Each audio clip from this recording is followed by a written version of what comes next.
You know, that's each and every player's Super Bowl. So the change is a family thing.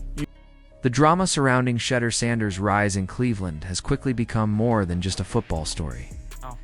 It's turned into a cultural flashpoint inside the NFL, a clash between old guard politics and a new generation of athletes who understand how to command the game on and off the field.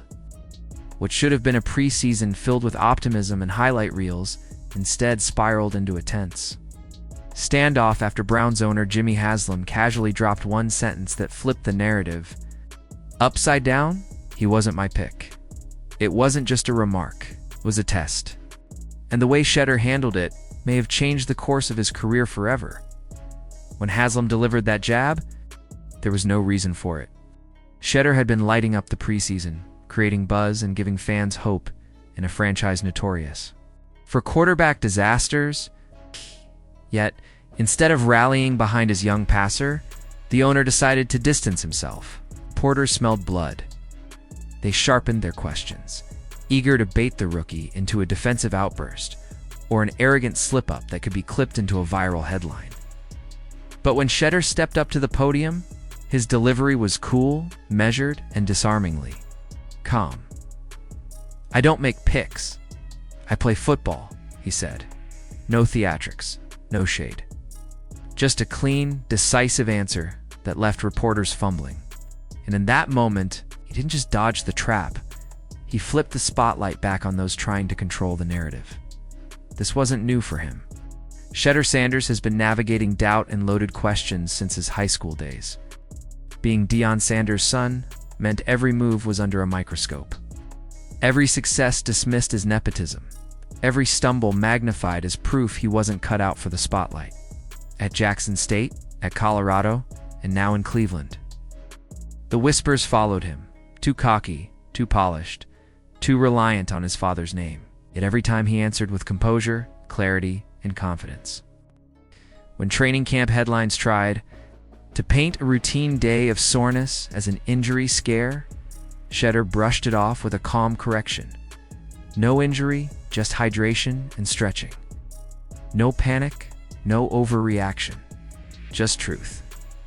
The difference between Shedeur and many young quarterbacks isn't just his arm or his accuracy, it's his ability to control a room. In today's NFL, leadership extends beyond the huddle. It's about how you handle the media storm, how you carry yourself in moments of tension, and how you project composure when the spotlight burns hottest. That's where Shedeur is already outpacing veterans.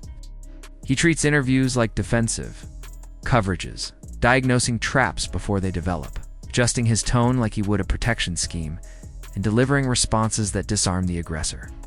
It's media chess, and Shedeur is playing 3 moves ahead. Inside the locker room, players notice. They heard Haslam's comment. They saw how Shedeur responded. In the NFL, that's how you earn trust. Not with fiery speeches or dramatic gestures, but by keeping your cool when it would be easy to lose it. That's why veterans are already starting to see him not as a backup project, but as a real leader. He's QB3 on paper, but QB1 in presence. The man who keeps showing up early, staying late, and refusing to let politics distract from the work. For teammates, that's everything. For fans, it's even more. Cleveland has endured more than its fair share of false saviors, overhyped draft picks, its disappointing veterans, and endless excuses from the front office. What they see now in Shedeur isn't just a promising arm. It's maturity, accountability, and poise. The anti-Browns quarterback, the one who doesn't fold, doesn't lash out, and doesn't get swallowed by noise. Which is why Haslam's words might have backfired. In trying to distance himself from Shedeur, he only made him more relatable to a fan base starving for someone they can believe in. And now, the city may have made its pick. Regardless of what the owner says, but make no mistake, this story isn't just about Cleveland. It's about the shifting culture of the NFL. For decades, young quarterbacks, especially black quarterbacks, were expected to stay quiet, wait their turn, and play grateful until given the keys. Confidence was called arrogance. The strategy was spun as passivity. Shedeur is dismantling that script without ever raising his voice. He's not waiting for validation. He's not begging for opportunity. He's calmly proving, day after day, that he belongs. And in doing so, he's showing the league that leadership isn't about being the loudest or flashiest. It's about controlling the storm without letting it control you. The Browns front office may still be stalling. Politics, pride, and fear are keeping them from handing him the reins. Fear of letting a fifth-round pick leapfrog their investments. Fear of looking wrong again after years of quarterback failures.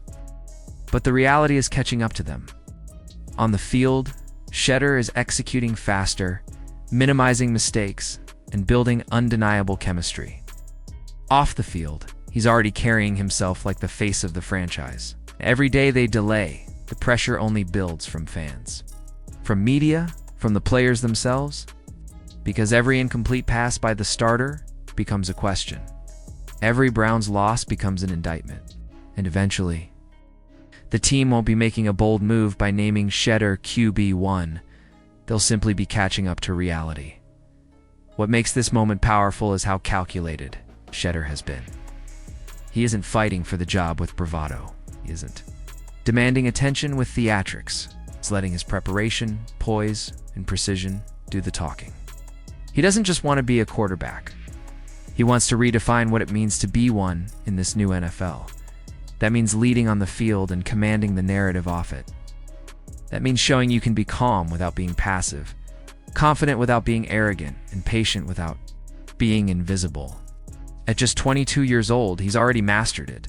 So while Jimmy Haslam may cling to his hierarchy, while coaches tiptoe around politics, and while the front office stalls for time, one truth is becoming more obvious by the day. Shedeur Sanders isn't waiting for permission. He isn't asking to be crowned. He's taking ownership of the moment, of the narrative, of the locker room, and of the future of the franchise. And whether Haslam admits it or not, the fans, the players, and even the media have already made their pick. Shedeur is the answer. The longer the Browns try to deny it, the clearer it becomes that they're only delaying the inevitable, because Shedeur Sanders isn't just proving he belongs in the league. He's proving he belongs in control of it.